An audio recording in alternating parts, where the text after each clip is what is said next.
สบายดีตอนเช้าท่านผู้ชมที่เคารพสบายดีตอนเช้าท่านผู้ชมที่เคารพต้อนรับท่านผู้ชมเข้าสู่ข่าวเช้าอรุณใหม่จากของข่าวโทรภาพแห่งชาติลาวพบกันในเช้าของวันพฤหัสวันที่26กุมภาพันธ์2026รับหน้าที่รายงานข่าวภาคนี้ข่าวพระเจ้าสุริวัลย์ผลเยี่ยมพร้อมโดยสุทธิเกียรติทวีสุขเจ้าสบายดีสุริวัลย์สบายดีตอนเช้าสุทธิเกียรติเจ้าสบายดีในตอนเช้ามื้อนี้อากาศนี่บางมื้อก็เย็นบางมื้อก็ร้อนเนาะในตอนเช้าก็หลายๆท่านตอนนี้ก็กะเกียมที่ว่าจะออกจากงานจากศาลไปปฏิบัติหน้าที่แล้วและทีมข่าวของพวกเขาก็ยังคงปฏิบัติหน้าที่เช่นเคยก็คือมีการรายงานข่าวเช้าอรุณใหม่ให้ทุกท่านได้รับทราบและรับชมเกี่ยวกับเนื้อในข่าวซึ่งในตอนเช้าของเมื่อวานนี้พวกเขาดังที่พวกเขาได้ฮู้นำกันแล้วว่าก็มีการจัดกองประชุมเผยแพร่เสื่อมซึมเอกสารกองประชุมใหญ่ผู้แทนทั่วประเทศครั้งที่12ของภาคซึ่งก็ได้ให้เกียรติเข้าร่วมของท่านเลขาธิการใหญ่ประธานประเทศพร้อมด้วยการนำขั้นสูงภาครัฐของสปป.ลาวของพวกเขาในข่าวเช้ามื้อนี้พวกเขาก็จะมีข่าวเนื้อในรายละเอียดจำนวนหนึ่งมานำเสนอเจ้าพร้อมเดียวกันนั้นก็ยังมีสถานการณ์ของข่าวต่างประเทศและข่าวกีฬาอีกจำนวนหนึ่งมานำเสนอท่านวินี่ไปที่กองประชุมเผยแพร่เสื่อมซึมเอกสารกองประชุมใหญ่ครั้งที่12ของพรรคต่อการนำพนักงานลักแรงของส่วนกลางและท้องถิ่นกองประชุมเผยแพร่เสื่อมซึมเอกสารกองประชุมใหญ่ครั้งที่12ของพรรคจัดในวันที่25กุมภาพันธ์2026ที่หอประชุมแห่งชาติโดยการเป็นประธานของสหายทองล้นศรีสุริตเลขาธิการใหญ่คณะบริหารงานศูนย์กลางพรรคประธานประเทศมีบรรดาสหายกรรมการกรมการเมืองศูนย์กลางพรรคคณะเลขาธิการศูนย์กลางบรรดาสหายกรรมการศูนย์กลางคณะพรรคพนักงานลักแรงขั้นศูนย์กลางและท้องถิ่นเข้าร่วมสหายทองลุ้นศรีสุริตเลขาธิการใหญ่คณะบริหารงานศูนย์กลางพรรคประธานประเทศได้กล่าวเปิดกองประชุมว่าปฏิบัติตามการตกลงของกรมการเมืองศูนย์กลางพรรคการดำเนินกองประชุมเผยแพร่เสื่อมซึมเนื้อในสำคัญของกองประชุมใหญ่ครั้งที่12ของพรรคพร้อมกันในขอบเขตทั่วประเทศ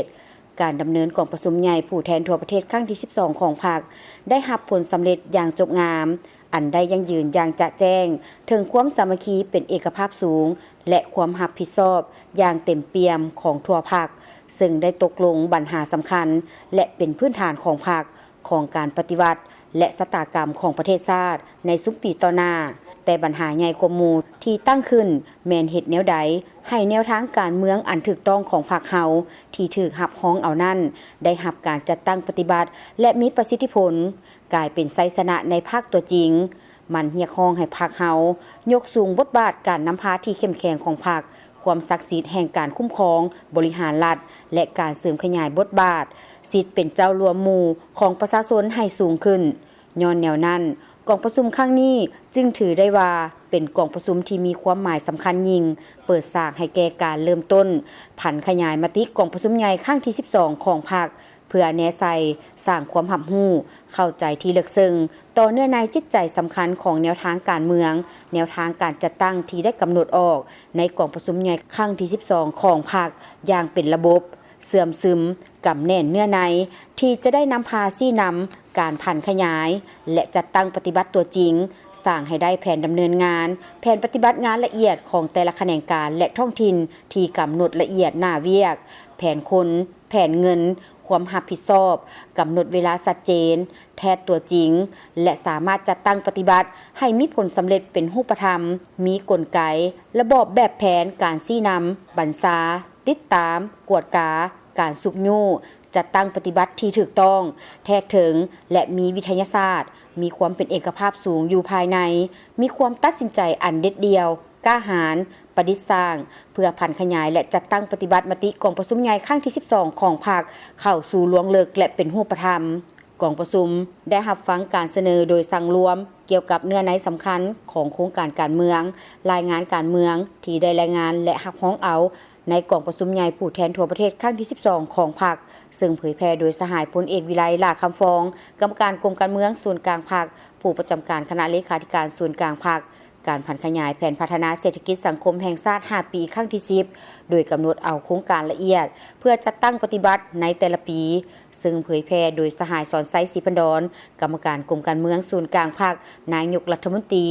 การเผยแพร่เสื่อมซึมเอกสารของประชุมใหญ่ในครั้งนี้แม้นการสืบต่อบุคลุทางด้านจินตนาการ ยกสูงหลักมั่นการเมืองให้มีความเด็ดเดี่ยวเหนียวแน่นบ่หวั่นไหวคอนแคนต่อสภาพการต่างๆต้านและแก้ไขทัศนพิษแขวต่างๆลัทธิคัมภีร์กลจักรรักษาความสามัคคีเป็นเอกภาพภายในพรรคและภายในสังคมให้หนักแน่นยิ่งขึ้นพร้อมกันยู่แฮงการพันขยายและจัดตั้งปฏิบัติตัวจริงเฮ็ดให้กลายเป็นขบวนการอันกว้างขวางของมหาชนของทั่วสังคมเพื่อนำเอาผลประโยชน์ตัวจริงมาให้ประเทศชาติและประชาชนก็คือเฮ็ดให้การนำพาปกปักรักษาและพัฒนาประเทศชาติไปถูกต้องตามทิศที่ได้กำหนดไว้อย่างหนักแน่นท่านผู้ชมในระยะ 5 ปีรัฐบาลจะสู่ซนให้ GDP ขยายตัวเฉลี่ย6 ส่วนห้อยต่อปีขึ้นไปโดยการเสนอของสหายสอนไซศรีพันดรให้กรรมการกรมการเมืองศูนย์กลางภาคนายกรัฐมนตรีได้เผยแพร่แผนพัฒนาเศรษฐกิจสังคมแห่งชาติ 5 ปีครั้งที่ 10 ในกองประชุมเผยแพร่เสื่อมซึมเอกสารกองประชุมใหญ่ครั้งที่ 12 ของพรรคซึ่งได้จัดขึ้นในเมื่อวานนี้25 กุมภาพันธ์ 2026ในระยะ 5 ปีต่อหน้า 2026-2030 รัฐบาลจะสู่ซนให้รวมยอดผลิตภัณฑ์ภายในหรือ GDP ขยายตัวเฉลี่ย6 ส่วนห้อยต่อปีขึ้นไปในนี้คะแนนกสิกรรมขยายตัวเฉลี่ย 4.1 ส่วนห้อยกวมเอา 20.7 ส่วนห้อยของ GDP คะแนนอุตสาหกรรมขยายตัวเฉลี่ย 5.7 ส่วนห้อยกวมเอา 31.3 ส่วนห้อยของ GDPคะแนนบริการขยายตัวเฉลี่ย 7.1 ส่วนห้อยกวม 37.5 ส่วนห้อยของ GDP และภาษีอากรขยายตัวเฉลี่ย 5 ส่วนห้อยกวม 10.5 ส่วนห้อยของ GDP ต่อหัวคนให้ได้ 3,104 ดอลลาร์สหรัฐและรวมยอดรายได้แห่งชาติ GNI ต่อหัวคนให้ได้ 2,914 ดอลลาร์สหรัฐในปี 2030สหายสอนไซศรีพันดรกรรมการกรมการเมืองศูนย์กลางภาคนายกรัฐมนตรีได้เผยแพร่แผนพัฒนาเศรษฐกิจสังคมแห่งชาติ 5 ปีครั้งที่ 10 2026-2030 ในกองประชุมเผยแพร่และเสื่อมซึมเอกสารกองประชุมใหญ่ผู้แทนทั่วประเทศครั้งที่ 12 ของพรรคโดยได้ยกให้เห็นคาดหมายด้านเศรษฐกิจซึ่งรัฐบาลจะสู่ซนให้รวมยอดผลิตภัณฑ์ภายใน GDP ในระยะ 5 ปีขยายตัวเฉลี่ย 6 ส่วนห้อยต่อปีขึ้นไปจะสู่ซนให้รวมยอดผลิตภัณฑ์ภายใน GDP ในระยะ 5 ปีขยายตัวเฉลี่ย 6 ส่วนห้อยต่อปีขึ้นไปสู่ซนเก็บรายรับงบประมาณแห่งรัฐให้ได้ 554,000 กว่าตื้อกีบเท่ากับ 20.95 ส่วนห้อยของ GDP ขึ้นไปรายจ่ายงบประมาณอยู่ในระดับ 520,000 กว่าตื้อกีบเท่ากับ 19.96 ส่วนห้อยของ GDP และเกินดุลงบประมาณ 26,000 ตื้อกีบเท่ากับ 0.98 ส่วนห้อยของ GDP สู่โซนลดพรหนี้สินสาธารณะให้ได้ในระดับต่ำกว่า 70 ส่วนห้อยของ GDP รับประกันเสถียรภาพด้านเงินตราโดยควบคุมอัตราเงินเฟ้อให้อยู่ในระดับบ่เกิน 5 ส่วนห้อยเน่งติงบวกลบ 2 ส่วนห้อยครั้งสำรองเงินตราต่างประเทศให้สามารถกุ้มการนำเข้า 5 เดือนขึ้นไปคุ้มครองการส่งออกนำเข้าผ่านระบบธนาคารให้ได้อย่างน้อย 75 ส่วนห้อยสู่โซนระดมการลงทุนให้ได้ 636,000 กว่าตื้อกีบเท่ากับ 24 ส่วนห้อยของ GDP ขึ้นไปในนี้การลงทุนจากงบประมาณภายในให้ได้ 110,000 กว่าตื้อกีบกวมเอา 18.2 ส่วนห้อยของการลงทุนทั้งหมดการลงทุนของการช่วยเหลือทางการเพื่อพัฒนาให้ได้ 71,277 ตื้อกีบกวมเอา 11.2 ส่วนห้อยการลงทุนของภาคเอกชนภายในและการลงทุนโดยโกงจากต่างประเทศให้ได้ 49,470 ตื้อกีบกวมเอา 64.4 ส่วนห้อยและการลงทุนอื่นๆให้ได้ 39,431 ตื้อกีบกวมเอา 6.2 ส่วนห้อยของการลงทุนทั้งหมดสู่ส่วนการผลิตข้าวให้ได้ 4 ล้านต้นต่อปีการส่งออกผลิตภัณฑ์เกษตรกรรมและป่าไม้ให้ได้ 1.9 ตื้อดอลลาร์สหรัฐต่อปีดึงดูดนักท่องเที่ยวต่างประเทศ 5 ปีให้ได้22 ล้านเทื่อคนสร้างรายรับประมาณ 8 ตื้อดอลลาร์สหรัฐโดยอิงใส่สิ่งท้าทายการละโอกาสและท่าแหงรัฐบาลจึงได้กำหนด7ทิศทางรวมและคาดหมายต้นตอของแผนพัฒนาเศรษฐกิจสังคม 5 ปีครั้งที่ 10 ดังนี้รับประกันเสถียรภาพการเมืองอย่างหนักแน่นสังคมมีความสงบปลอดภัยและมีความเป็นระเบียบเรียบร้อยโดยพื้นฐานบนพื้นฐานการจัดตั้งปฏิบัติแนวทางปกสทั่วปวงส่วนรอบด้าน แก้ไขความยุ่งยากด้านเศรษฐกิจการเงินให้เป็นรูปธรรมหลายขึ้นลดพรหนี้สินสาธารณะเทื่อละก้าวบ่สร้างหนี้ใหม่ที่บ่จำเป็นดำเนินการคุ้มครองบริหารเศรษฐกิจไปตามกฎหมายระเบียบหลักการและสอดคล้องกับกลไกตลาดที่มีการดัดสมและคุ้มครองของรัฐพัฒนาเศรษฐกิจให้ขยายตัวไวอย่างต่อเนื่องและเข้มแข็งหนักแน่นด้วยคุณภาพสูงและเป็นเจ้าตนเองนับมือพ้นเด่นซุ่มไส้ก่อสร้างและพัฒนาทรัพยากรมนุษย์ทันแถวนักเรียนรู้ปัญญาชนให้สามารถตอบสนองให้แก่การสร้างสาประเทศในเงื่อนไขใหม่สามารถประกอบส่วนเข้าในการค้นคว้าพัฒนาวิทยาศาสตร์เทคโนโลยีและนวัตกรรมหรือประดิษฐ์สร้างใหม่และปัญญาประดิษฐ์ AI ในยุคสมัยการหันเป็นดิจิตอลและคอนตรอมให้แก่การพัฒนาประเทศชาตินับมือนับหลายและโดดเด่นขึ้นวัฒนธรรมที่เป็นเอกลักษณ์และมูลเสื้อดีงามของชาติได้รับการอนุรักษ์รักษาและเสริมขยายยกสูงคุณภาพชีวิตของประชาชนให้ดีขึ้นพัฒนาประเทศชาติให้หลุดพ้นออกจากสถานภาพประเทศด้อยพัฒนาอย่างโรงเรียนมีคุณภาพและยืนยงปรับปรุงรากฐานการเมืองให้มีสีความเข้มแข็งและนักแน่นพัฒนาชนบทและแก้ไขความทุกข์ยากของประชาชนเพื่อลดพรความแตกต่างของการพัฒนาระหว่างผู้หังและผู้ถูกระหว่างตัวเมืองและชนบทให้ยับเข้าใกล้กันเทื่อละก้าวพัฒนาเศรษฐกิจสังคมและการปกปักรักษาสิ่งแวดล้อมอย่างสมส่วนตามทิศสีเขียวและยืนยง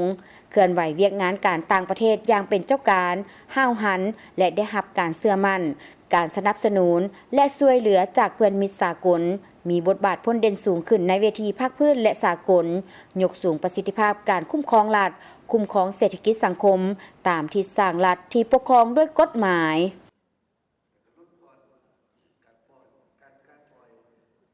ไปต่อที่การนำขั้นสูงภาครัฐอดีตการนำขั้นสูงและประชาชนลาวบรรดาเผ่าใช้สิทธิ์เลือกตั้งเอาสมาชิกสภาแห่งชาติสุดที่10และสมาชิกสภาประชาชนขั้นแขวงสุดที่5อย่างเป็นขบวนฟดฟื้น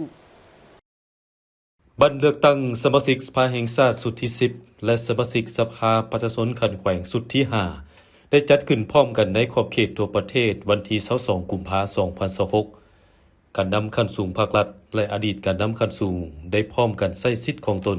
เพื่อปอนบัตรเลือกตั้งโดยมีทานบุญทองจิตมณีรองประธานประเทศได้ใช้สิทธิ์ของตนพร้อมนั้นท่านบุญยังวรจิตอดีตประธานประเทศได้ออกไปปอนบัตรเลือกตั้งเอาสมาชิกสภาแห่งชาติสุดที่10และสมาชิกสภาประชาชนขั้นแขวงสุดที่5ซึ่งบัตรเลือกตั้งสมาชิกสภาแห่งชาติสุดที่10และสมาชิกสภาประชาชนขั้นแขวงสุดที่5แม้นเหตุการณ์การเมืองหนึ่งที่สำคัญทุกๆ5ปีจะจัดขึ้นเทื่อหนึ่งเพื่อให้พลเมืองลาวผู้มีสิทธิ์เลือกตั้งได้นำใช้สิทธิประชาธิปไตยของตนตามรัฐธรรมนูญและกฎหมายเลือกเอาบุคคลที่มีมาตรฐานและเงื่อนไขครบถ้วนกว่าหมู่เป็นสมาชิกสภาแห่งชาติและสภาประชาชนขั้นแขวงเป็นตัวแทนแห่งสิทธิและผลประโยชน์ของประชาชนลาวบรรดาเผ่าเข้าไปเฮ็ดเวียกในองค์การนิติบัญญัติสูงสุดเฮ็ดพระบทบาทรับรองเอารัฐธรรมนูญกฎหมายและตกลงปัญหาสำคัญของชาติทั้งเป็นการแสดงถึงความสามัคคีปองดองในการปกปักรักษาและสร้างสาพัฒนาประเทศชาติถือเป็นบาทก้าวสำคัญในการปรับปรุงอำนาจรัฐให้มีความเข้มแข็งและตอบสนองตามความมุ่งมา่ปรารถนาของประชาชนอย่างแท้จริงภายหลังการเลือกตั้งสมาชิกสภาแห่งชาติและสมาชิกสภาประชาชนแขวงแล้ว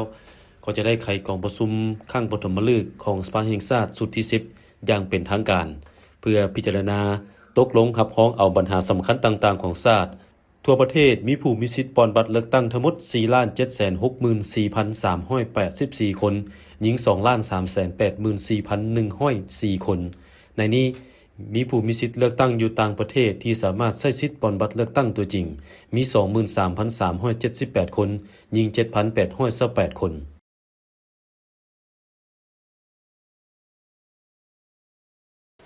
รัฐบาลได้ให้ความสำคัญต่อการแก้ไขปัญหาระเบิดบ่ทันแตกที่ตกค้างอยู่ภายในขอบเขตสปป.ลาวของพวกเขาโดยนับแต่สงครามสิ้นสุดลงและประเทศชาติได้รับเอกราชรัฐบาลได้มีความพยายามอย่างสูงในการสร้างสรรค์และพัฒนาประเทศชาติโดยเฉพาะเน้นการเฮ็ดให้ประเทศชาติหลุดพ้นออกจากสถานภาพดังกล่าว3 2 1ยิง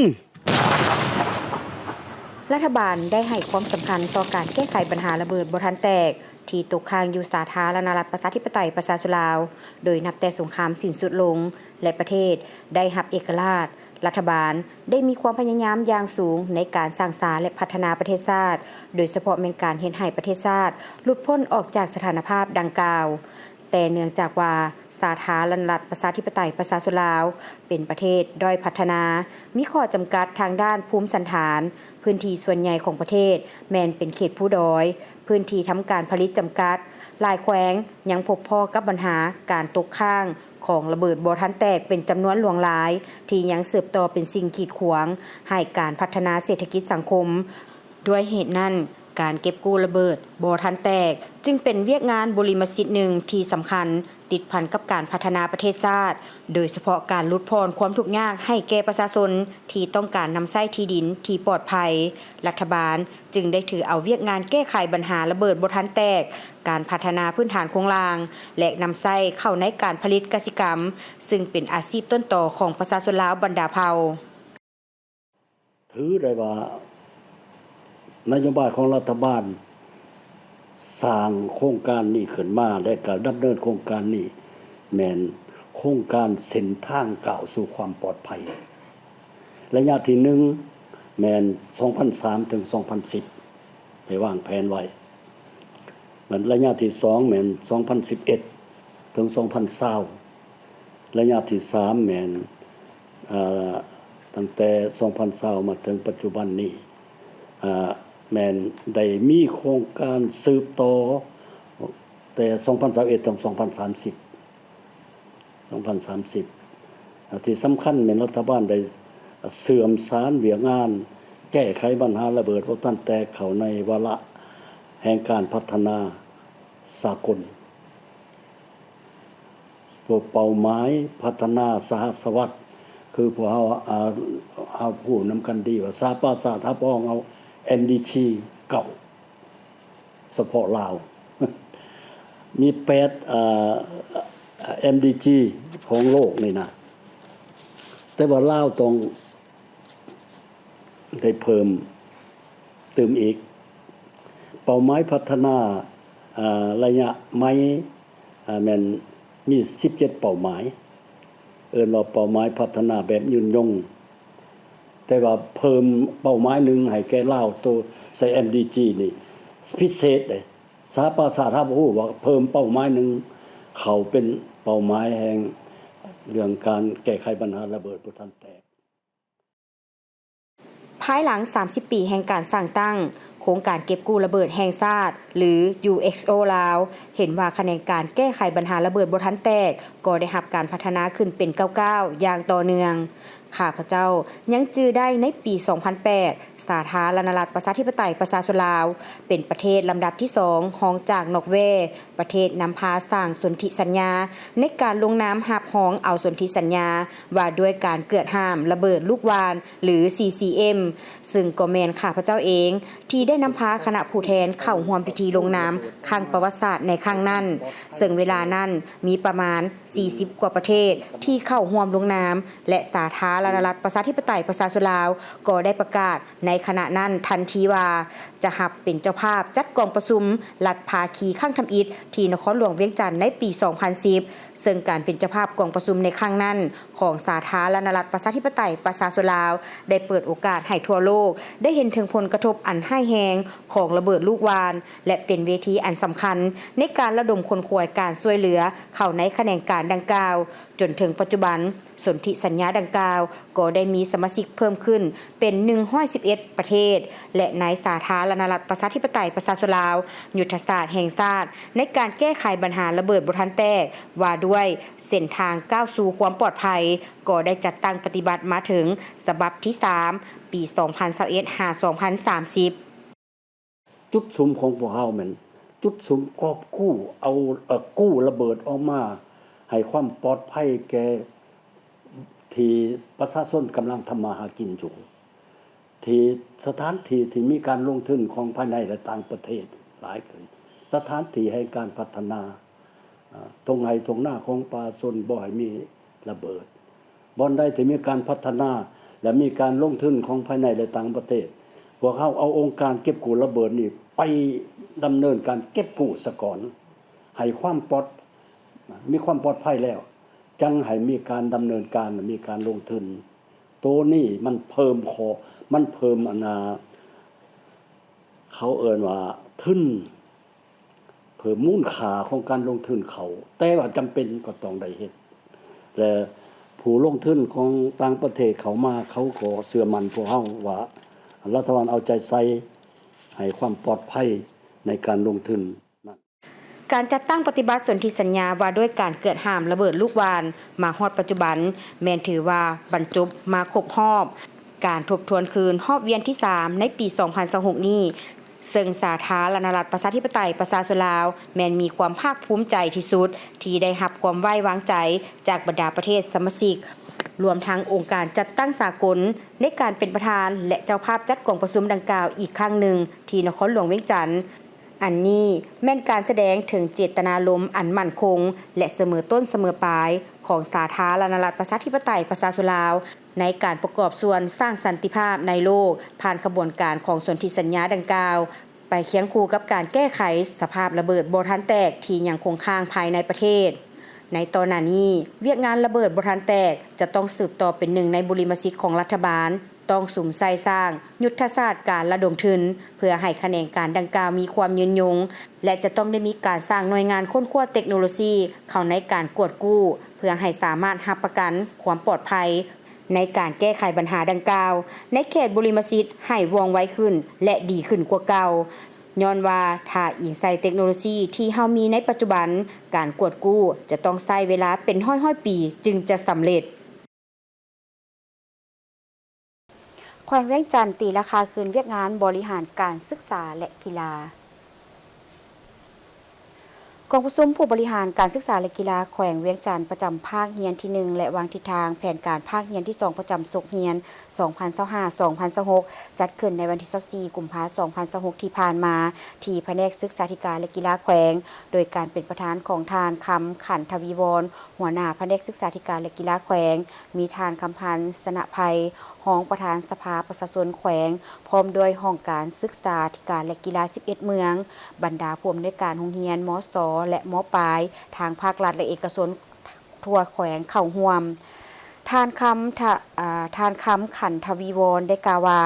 ปี 2025แม่นปีที่การศึกษาของพวกเฮาได้ผ่านทางความท้าทายและโอกาสใหม่ๆในการพัฒนา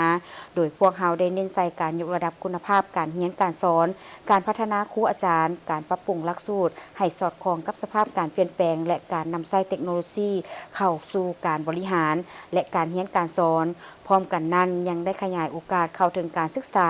ให้กับเด็กน้อยในเขตห่างไกลปรับปรุงโครงสร้างพื้นฐานโรงเรียนและเสริมสร้างการร่วมมือกับภาคส่วนต่างๆเพื่อขับเคลื่อนการศึกษาให้ก้าวหน้าอย่างยืนยงอย่างใดก็ตามพวกเฮายังพบปัญหาและข้อจำกัดหลายประการเป็นต้นงบประมาณที่จำกัดความแตกต่างด้านสุขภาพระหว่างเขตเมืองและชนบทและความท้าทายจากการเปลี่ยนแปลงด้านเทคโนโลยีซึ่งเป็นบทเรียนสำคัญในแขนงการศึกษาและกีฬานำไปปรับปรุงในปีต่อไปสำหรับปี 2026 แผนกศึกษาธิการและกีฬาแขวงเวียงจันทน์จะสืบต่อดำเนินแนวทางการปฏิรูปการศึกษาโดยเน้นใส่การยกระดับมาตรฐานคุณภาพการศึกษาการพัฒนาสมรรถภาพครูและผู้บริหารการนำใช้ดิจิทัลเทคโนโลยีในการบริหารการเสริมสร้างจิตสำนึกและจรรยาบรรณวิชาชีพการขยายโอกาสและความเท่าเทียมทางการศึกษากองประชุมครั้งนี้เป็นโอกาสสำคัญในแขนงการศึกษาและกีฬาได้แลกเปลี่ยนบทเรียนเสนอความคิดเห็นและร่วมกันกำหนดแนวทางที่ชัดเจนเพื่อให้แผนการปี 2026 มีความเป็นไปได้และบรรลุผลอย่างแท้จริงท่านผู้ชมในกองประชุมยังได้ผ่านผลสำเร็จของการจัดตั้งปฏิบัติแผนพัฒนาแขนงการศึกษาวิทยาศาสตร์และกีฬาประจำภาคเรียน1และแผนเวียกจุดสุ่มภาคเรียน2ศุกร์เรียน 2025 และ 2026 ซึ่งในภาคเรียนที่1ของศุกร์เรียน 2025-2026 ทั่วแขวงเวียงจันทน์มีผู้บริหารการศึกษาและครูอาจารย์สอนทั้งภาครัฐและเอกชนทั้งหมด 5,631 คนเป็นหญิง 3,237 คนในนี้มีครูสอนและผู้อำนวยการโรงเรียน 5,185 คนหญิง 3,028 คน ผู้บริหารและพนักงานห้องการศึกษาธิการและกีฬาเมืองและพนักงานแผนกศึกษาธิการและกีฬาแขวง446 คนหญิง209 คนทั่วแขวงมีโรงเรียน700แห่งนักเรียน 104,000 กว่าคนหญิง 50,000 กว่าหญิง 51,000 กว่าคน มีนักเรียนสงฆ์230 องค์ และนักเรียนสามัญกินนอนชนเผ่า666 คน หญิง 248 คน สำหรับการจัดตั้งปฏิบัติ 12 คาดหมายหลักของสงฆ์เฮียน 2025-2026 สามารถบรรลุได้ 8 คาดหมายจาก 12 คาดหมายที่วางไว้ สำหรับแผนเวียกงานจุดศูนย์ภาคเฮียน 2 สงฆ์เฮียน 2025-2026 แม้นจะสืบต่อส่งเสริมการเข้าถึงการศึกษาขั้นพื้นฐานอย่างเท่าเทียมกัน พร้อมทั้งรับประกันให้ผลการเรียนของนักเรียนได้รับการปรับปรุงดีขึ้น คาดหมายหลักแม้นจะสืบต่อสู่ส่วนคาดหมายทาง 12 คาดหมายให้บรรลุตามที่กำหนดไว้ เจ้าตามผสมจากเรียกงานเกี่ยวกับการศึกษาไปเบิ่งทางเรียกงานเกี่ยวกับวัฒนธรรมทางสมาคมจีนแขวงจำปาสักได้เป็นเจ้าภาพในการจัดคอนเสิร์ตแลกเปลี่ยนวัฒนธรรมจากประเทศโฮลังสมาคมจีนแขวงจำปาสักได้เป็นเจ้าภาพจัดงานแสดงคอนเสิร์ตและการแลกเปลี่ยนวัฒนธรรมคณะวงโอเปร่าบิ๊กเกิลบิ๊กแบนด์จากประเทศโฮลังในค่ำคืนของวันที่22 กุมภาพันธ์ 2026 ที่แขวงจำปาสักโดยมีท่านสุขสวรรค์วิไลวงศ์ประธานคณะกรรมการปกครองแขวงจำปาสักท่านวรรณไซซาตระกูลเลขาพรรคนครปักเซท่านนางเตดาวันแก้วพิลาวันหัวหน้าแผนกวัฒนธรรมและการท่องเที่ยวท่านไพฑูรย์ปทุมทองประธานสมาคมจีนแขวงจำปาสักประธานบริษัทจำปาคำพร้อมด้วยแผนกการกลุ่มกองอ้อมคางแขวงนครมวลชนนักท่องเที่ยวทั้งภายในและต่างประเทศเข้าร่วมท่านผู้ชมในโอกาสดังกล่าวนี้ท่านสุขสวรรค์วิไลวงศ์ก็ได้กล่าวว่างานแสดงในครั้งนี้นั้นบ่เป็นเพียงแต่งานแสดงศิลปะบันเทิงทั่วไปแต่มันคือการสร้างประวัติศาสตร์ในการแสดงด้านดนตรีซึ่งเป็นครั้งทัดอิฐในการจัดกิจกรรมลักษณะแบบนี้การแสดงศิลปะในครั้งนี้บรรดาผู้เข้าร่วมก็แม่นได้รับชมการแสดงของศิลปะจากแผนกวัฒนธรรมและการท่องเที่ยวแขวงจำปาสักและคณะวงดนตรีบิ๊กเกิลบิ๊กแบนด์จากประเทศโฮลังซึ่งมีการแสดงผสมผสานกันกิจกรรมที่มีความหมายความสำคัญแบบนี้จะเป็นการโฆษณาเผยแพร่วัฒนธรรมลาวออกสู่เวทีสากลนับมือนับกว้างขวางเป็นการสุขยู่ส่งเสริมเรียกงานด้านวัฒนธรรมการท่องเที่ยวโฆษณาดึงดูดนักท่องเที่ยวให้เข้ามาเที่ยวชมแขวงจำปาสักนับมือนับเพิ่มขึ้นและเพื่อเป็นการกระตุ้นเศรษฐกิจก็คือการบริการการท่องเที่ยวภายในแขวงให้ดีขึ้นอันนี้ก็เป็นเรียกงานของการแสดงศิลปะวัฒนธรรมก็เพื่อเป็นการแลกเปลี่ยนวัฒนธรรมระหว่างโฮลังและสปป.ลาวของพวกเขาท่านผู้ชมไปต่อที่ในวันที่23 กุมภาพันธ์ 2026 ที่นครหลวงเวียงจันทน์ได้จัดกองประชุมเปิดตัวโครงการคุ้มครองมลพิษและสิ่งเศษเหลืออยู่สาธารณรัฐประชาธิปไตยประชาชนลาวกองประชุมครั้งนี้ให้เกียรติเป็นประธานโดยทานเดชสงครามธรรมวงศ์รองรัฐมนตรีกระทรวงโยธาธิการและขนส่งทานจันทเนศบัวละพารองรัฐมนตรีกระทรวงเกษตรกรรมและสิ่งแวดล้อมท่านเดชสงครามธรรมวงศ์ได้กล่าวว่ากองประชุมเปิดตัวโครงการคุ้มครองมลพิษและสิ่งเศษเหลืออยู่สาธารณรัฐประชาธิปไตยประชาชนลาวปี 2025 ที่ผ่านมาตามการประเมินทางด้านวิชาการของกรมเคหะและผังเมืองคาดคะเนว่าปริมาณขี้เหงื่อครัวเรือนที่เกิดขึ้นทั่วประเทศสูงถึง 6,900 ต้นต่อวันในนี้นครหลวงเวียงจันทน์กวมเอา15ส่วนห้อยของปริมาณขี้เหงื่อที่เกิดขึ้นทั่วประเทศพร้อมเดียวกันนี้การเข้าถึงการบริการเก็บเมี่ยนขี้เหงื่อของครัวเรือนแม้นยังต่ำกว่า50ส่วนห้อยของปริมาณขี้เหงื่อที่เกิดขึ้นทั่วประเทศเฮ็ดให้ประชาชนหลายพื้นที่จำนวนบ่น้อยต้องได้จำกัดขี้เหงื่อแบบผิดวิธีและผิดกฎหมายด้วยวิธีการทิ่มขี้เหงื่อสะสายและจูดขี้เหงื่อด้วยตนเองส่งผลเฮ็ดให้เกิดมลพิษทางอากาศและผลกระทบต่อสุขภาพของคนเฮาบวกกับปัญหาด้านนิติกรรมระเบียบการและมาตรการด้านการคุ้มครองขี้เหงื่อบ่เพียงพองบประมาณและโครงสร้างพื้นฐานการคุ้มครองบริการขี้เหงื่อมีจำกัดรวมถึงการดำเนินการติดตามและบำรุงรักษาสนามขี้เหงื่อบ่ได้มาตรฐานและประสิทธิภาพเท่าที่ควรส่งผลให้ปริมาณขี้เหงื่อในสนามจำกัดขี้เหงื่อเต็มก่อนกำหนดเจ้าเดิมส ซึ่งว่าปัญหาขี้เหงื่อนี่ก็ยังเป็นปัญหาที่สำคัญในก็คือปัญหาสิ่งแวดล้อมเพราะว่าขี้เหงื่อนี่ถ้าว่าหลายก็เฮ็ดให้สิ่งแวดล้อมนั้นเปื้อน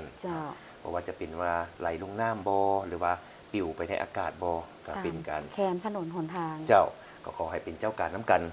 เวลาทิ่มขี้เหงื่อก็ให้ทิ่มในบอนที่เพิ่นกำหนดเนาะบ่ให้ทิ่มโลๆเละๆเวลาขับขี่รถไปก็บ่แม่นว่าสิเปิดกระจกเปิดแบนรถลงแล้วดึกทิ่มอันนั้นก็เป็นสังเกตเห็นหลายแม่นอันนี้ก็เป็นให้รักษาแล้วก็ให้เฮียกห้องน้ำกันเพื่อปฏิบัติให้สิ่งแวดล้อมของพวกเขามีความสะอาดงามตาไปเบิ่งข่าวจากทางท้องถิ่นท่านผู้ชมไปเบิ่งทั้งแขวงสารวันได้มีการ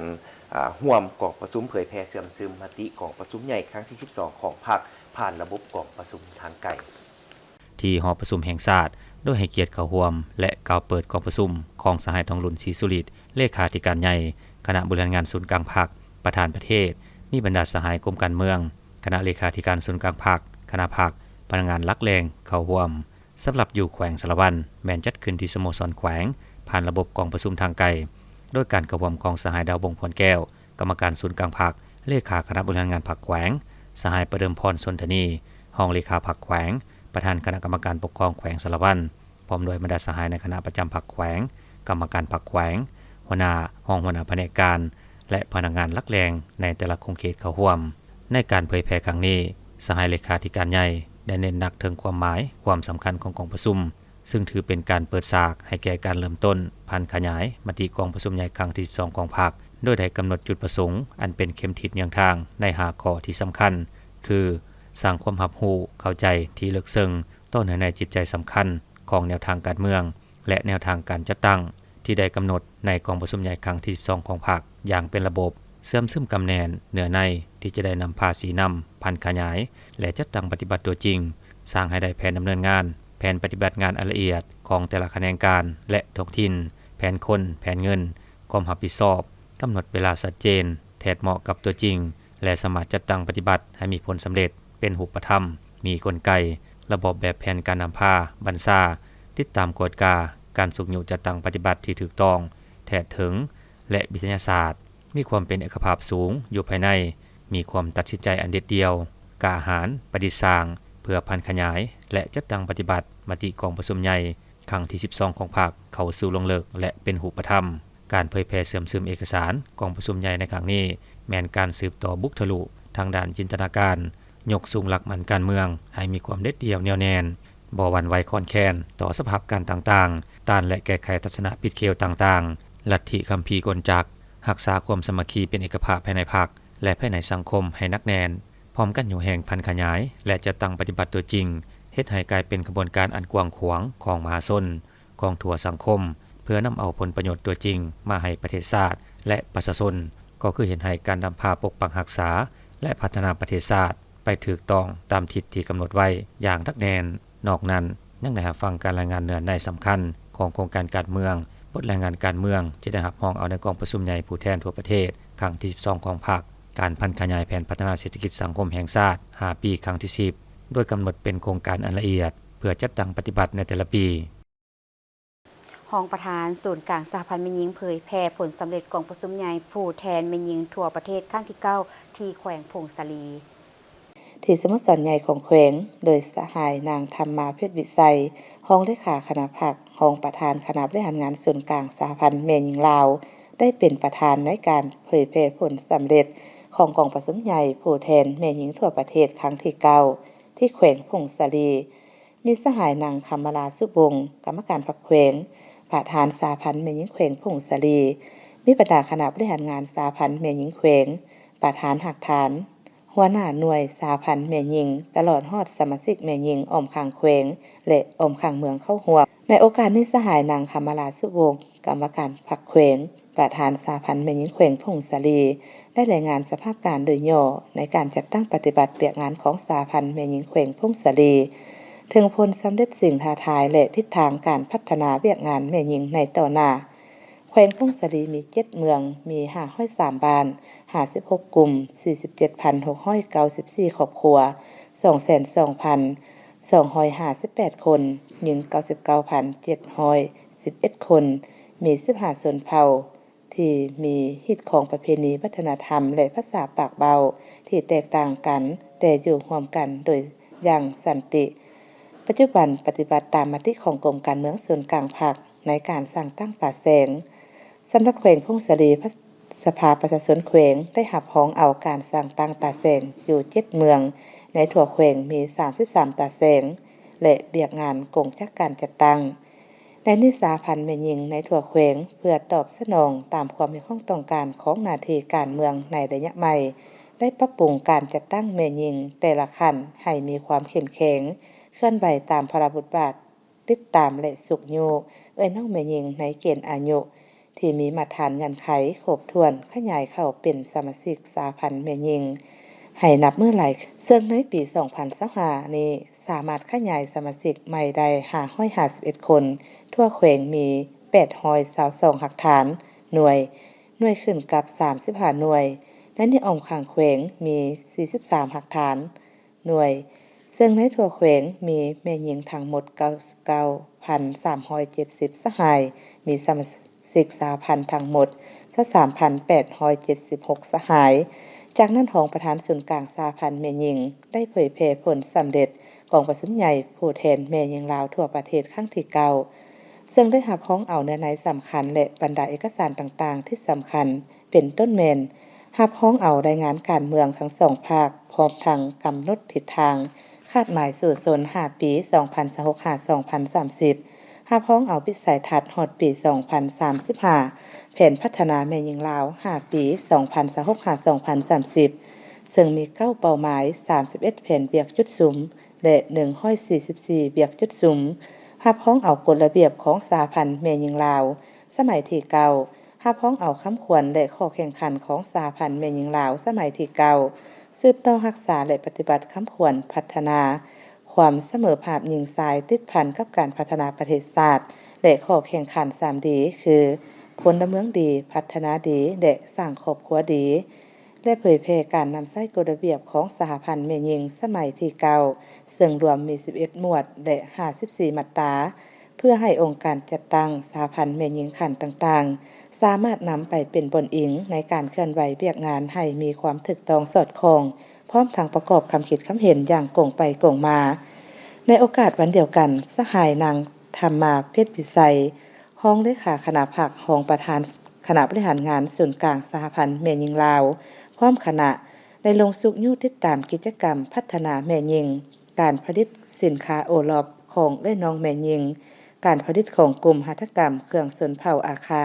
บ้านป่าปูนเก่า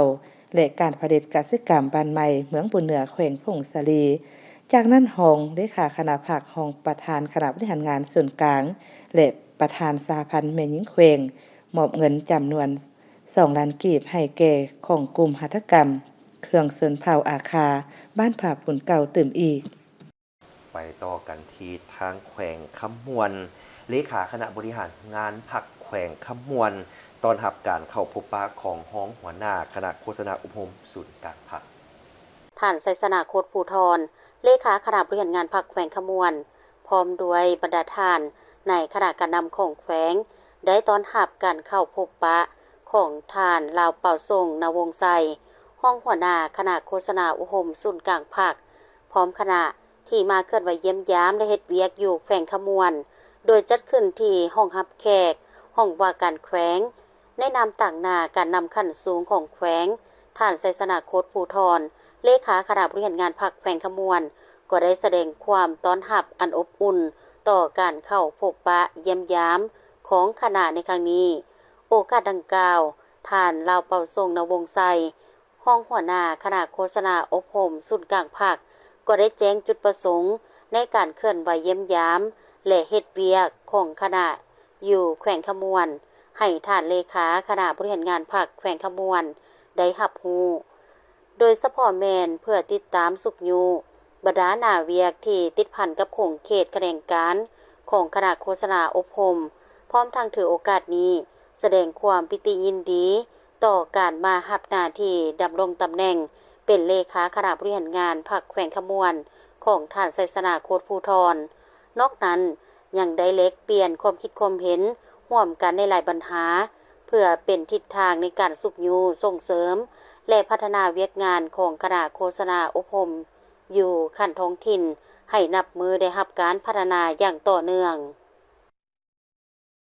บริษัทลาวโทรคมนาคมสาขาแขวงบริคำไซได้มอบตังหินจำนวน20สุดให้แก่ขัวมิตรภาพลาวไทยแห่งที่5บริคำไซบึงกาฬได้จัดพิธีมอบพับตั้งหินขึ้นระหว่างบริษัทลาวโทรคมมนาคมสาขาแขวงบริคำไซและคณะดานขึ้นโดยการกล่าวมอบของทานจันทศรบุลมหัวหน้าสาขาบริษัทลาวโทรคมมนาคมมหาชนแขวงบริคำไซรับโดยทานคำลาหลวงแสงพิษหัวหน้าคณะคุ้มครองด้านขัวมิตรภาพลาวไทยแห่งที่5ปากสันบึงกาฬมีพนักงานทั้ง2ฝ่ายเข้าร่วมเป็นสักขีพยานจำนวนตังหินที่นำมามอบให้ในครั้งนี้มีทั้งหมด20หน่วยรวมมูลค่า19ล้านกีบ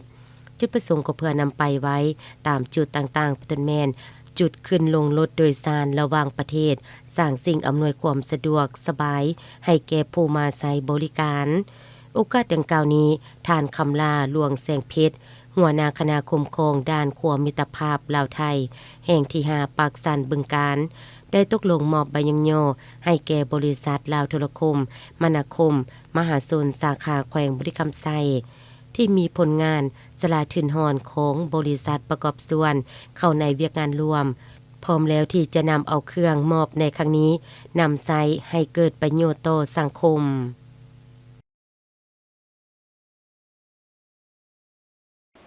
ไปติดตามที่แขวงหลวงพระบางทั้งแขวงหลวงพระบางได้สำเร็จการคัดเลือกนักเรียนเก่งทั่วแขวงประจำซกเรียน 2025-2026แผนกศึกษาธิการและกีฬาแขวงพระบางได้จัดการสอบเส้นคัดเลือกนักเรียนเก่งระดับแขวงชั้นประถมป .5 มัธยมต้นม .4 และมัธยมปลายม .7 เพื่อคัดเลือกตัวแทนเข้าร่วมแข่งขันระดับชาติพิธีดังกล่าวจัดขึ้นที่ซกค.แขวงโดยให้เกียรติเข้าร่วมและมอบรางวัลมีท่านนางเวียนวิไลดีละพันธ์รองประธานคณะกรรมการปกครองแขวงท่านปริญญาเอกสุริเดชแก้วบัวลาเพชรหัวหน้าแผนกสกค.แขวงและภาคส่วนที่เกี่ยวข้องเข้าร่วมณพิธีปิดการสอบเส้นดังกล่าวนี้อย่างใดมีกิจกรรมถามตอบเพื่อรับของขวัญรางวัลเพื่อสร้างบรรยากาศอีกด้วยจากนั้นก็ได้รับฟังการรายงานจากคณะแผนกสกค.แขวงซึ่งการสอบเซ็งสกเหียน 2025-2026 มีนักสอบเซ็งตัวแทนจาก 11 เมือง1นครและ 6 โรงเรียนมัธยมที่ขึ้นกับแขวงเข้าร่วมทั้งหมด 192 น้องหญิง120น้องชั้นป .5 42 น้องสอบเซ็ง3วิชาภาษาลาวคณิตศาสตร์วิทยาศาสตร์และสิ่งแวดล้อมชั้นม .4 มี80น้องและม .7 84น้องสอบเซ็ง4วิชาคณิตศาสตร์ภาษาลาววรรณคดีเคมีศาสตร์และฟิสิกส์ศาสตร์การสอบเส้นครั้งนี้เป็นการทดสอบความรู้ความสามารถและทักษะของนักเรียนทั้งเป็นการฝึกอยู่ขบวนการสอนดีเรียนเก่งตาม5หลักหมู่ของการศึกษาแห่งชาติผู้ที่ได้อันดับที่1ของชั้นม .4 และม .7 ในแต่ละวิชาจะได้เป็นตัวแทนของแขวงไปแข่งขันระดับชาติที่นครหลวงเวียงจันทร์ในเดือนเมษายน 2026ผ่านการสอบเส้นผลปรากฏว่านักเรียนเก่งดัชั้นประถมป .5 วิชาภาษาลาวหัดแต่งที่1นางวิรัตดาพันธมิตรจากโรงเรียนประถมสมบูรณ์ศิวิไล1ที่2นางนิสาผลสวัสดิ์จากประถมสมบูรณ์ศิวิไล1ที่3นางมีนาสุขเกษมจากประถมสมบูรณ์ศิวิไล1วิชาคณิตศาสตร์ที่1เท้าบุญสู่เจริญพลจากโรงเรียนประถมสมบูรณ์เกียรติศักดิ์วิชาวิทยาศาสตร์สิ่งแวดล้อมที่1นางปาริสาดวงจำปาจากประถมสมบูรณ์สางแก้วที่2เท้าสุสนะเดชศรีส้มศักดิ์จากประถมสมบูรณ์ศิวิไล1ที่3นางบณีพรบุญจิมีใสจากประถมสมบูรณ์ศิวิไล1ส่วนชั้นมัธยมต้นม .4 วิชาภาษาลาววรรณคดีที่2นางอลิสามณีวงศ์จากหมอต้นนายางเมืองนาบากที่3นางหัสดีพงศวัสดิ์จากหมอซอสินหัววิชาเคมีศาสตร์ที่2ท้าวส้มสายเพ่งจันทร์จากหมอซอสันติภาพ ที่3ท้าวลีจอย แก้วทลาจากหมอซอสันติภาพ และชั้นมัธยมปลายม.7 วิชาภาษาลาววรรณคดีที่1ท้าวขาพสิทธิ์จอมแก้วจากหมอซอสันติภาพที่2ท้าวเทพบัณฑิตผมมะจันทร์จากหมอซอสันติภาพวิชาคณิตศาสตร์ที่3ท้าวเลาทอจากหมอซอนำท่วมเมืองนาบากวิชาเคมีศาสตร์ที่1ท้าวเยงหัววือเยงวือจากหมอซอสันติภาพที่2นางแซงทองสวรรค์จากหมอซอสันติภาพวิชาฟิสิกส์ศาสตร์ที่1นางพลอยไพลินเพ่งจันทร์จากหมอซอสันติภาพที่2ท้าวไทยมัวจากหมอซอสันติภาพในพิธีปิดการสอบเสงดังกล่าวอย่างได้รับฟังการอบรมจากท่านนางเวียนวิไลดิลพันธ์รองประธานคณะกรรมการปกครองแขวงตื่มอีกการนำขั้นแขวงและขั้นเมืองของเมืองลาแขวงอุดมไซได้เยี่ยมชมและสำรวจถ้ำบ้านลันหรือถ้ำพระเจ้าสิงห์คำ ดาวทานนางไลวอนจันทลาโฮงเลขาผักเมืองผู้ซี่นำเรียกงานการเมืองแนวขีดผักพนักงานพร้อมด้วยคณะอาจารย์วัดพระเจ้าสิงห์คำสยาลามเมืองลาได้นำพาการน้ำคันแขวงและคันเมืองลงเยี่ยมชมสำรวจถ้ำบ้านลันหรือถ้ำพระเจ้าสิงห์คำอยู่บ้านลันในเมื่อก่อนหรือบ้านสามัคคีไซหลัก15ในปัจจุบันจุดธรรมดังกล่าวเป็นแหล่งสักการะบูชาทางด้านวัฒนธรรมและประวัติศาสตร์ซึ่งในเมื่อก่อนก็คือระยะสงครามชาวเมืองลาได้โยกย้ายพระเจ้าสิงห์คำจากภูเขาควยมาสาธิตไว้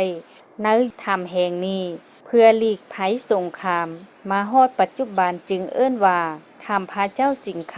ำในบริเวณอ้อมข้างถ้ำมีแหล่งน้ำออกหูมีความสวยงามเต็มไปด้วยป่าไม้ที่อุดมสมบูรณ์ซึ่งชาวบ้านได้อนุรักษ์ไว้เป็นเขตสงวนของบ้านนอกนี้จุดเด่นถ้ำพระเจ้าสิงห์คำได้มีเส้นทางสำโรงเข้าถึงโดยกรุงจากนั้นคณะน้ำของแขวงเมืองยังได้ลงสำรวจวัดบ้านสามัคคีไซและวังโฮมอยู่บ้านหาดนางเมืองขวาแขวงพงสาลีติดกับชายแดนเมืองลาแขวงอุดมไซที่ได้พบเห็นพระพุทธรูปพระเจ้าสิงห์คำตื่มอีกทั้งหมดนี้คือการนำเสนอข่าวเศร้าอรุณวันใหม่ขอบใจทุกท่านที่ได้ให้เกียรติติดตามรับชมมาฮอดนี้โฆษกทั้งสองพร้อมโดยทีมงานข่าวขอลาท่านผู้ชมไปด้วยเวลาเพียงเท่านี้สบายดี